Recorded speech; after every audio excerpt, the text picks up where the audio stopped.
The setup and the approach are the two most important elements in the game of bowling. You have to have a consistent and good approach to establish good timing and a good arm swing. In this segment of the instructions, we're going to show you the proper distance from the foul line, the proper distance right and left to set up for your strike shots, and the proper way to hold the ball and get up to that foul line consistently. First, as you step up on the approach, walk up to the foul line. As you reach the foul line, turn your back to the pins with your heels right on the edge of the foul line, and then take 4.5 brisk steps forward to find your correct position. And the reason we're doing this is to find the correct distance for each individual away from the foul line for the starting position up here on the approach. 2, 3, 4. Now this half a step is to accommodate your slide. Turn around, see where you are. These markers are 12 feet from the foul line. These back markers are 15 feet from the foul line. Now every individual is going to be a little different. If you're 6'4", you have a longer stride than I do at 5'11". Naturally, you're going to be farther back. For the shorter person, they'll be maybe even in front of the dots. Notice the position and the distance. For me, it's about 12 to 13 feet, just slightly behind the first set of dots. Now, when you get there, you found the correct distance from the foul line. Now, the second and most important thing is to find the distance right or left. You don't want to stand way over here on the left side of the approach because you'll be coming in the left side. You don't want to stand way on the outside. You'll be lined up with the outside channel.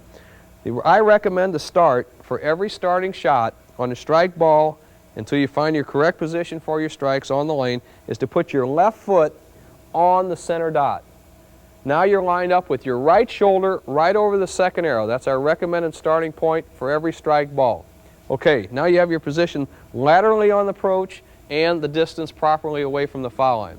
Second, pick up your ball. Make sure that when you grab your ball that you don't grab it like this. And I've seen it more often than not, even pros.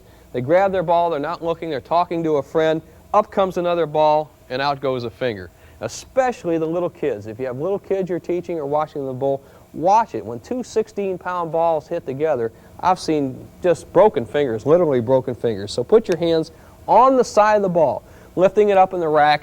And here's a little trick that I've always found. Try to hold the ball for your right-handed bowlers. Try to hold the ball in the left hand as long as you can. Why tire out the muscles and tighten the muscles in the right hand before you want to make a shot? When you set up, get back on your center dot. You have your left foot on your center dot. Insert your fingers in the bowling ball first, all the way down to the natural position. I have a semi-fingertip grip, so they're halfway down between the first and second knuckle. Place the thumb in the ball. It should be snug but not so tight that you feel like you're going to hang up in the ball. Then, people wonder, well, what position should my fingers be in? A little trick that the pros always use to get a tighter grip is they sometimes tuck that little finger underneath the ball, and then the index finger, you can use that to grip the ball too if you feel like you need a little more grip on the ball, but by all means put those fingers where they're comfortable on the ball. Second, get back to your starting position. Put that elbow right on your hip, remembering to support the ball with your left hand, not your right. Remember, we want to keep as much pressure off your arm as possible. So let the left hand support the ball, hold the ball in the palm of your hand with your right hand underneath it.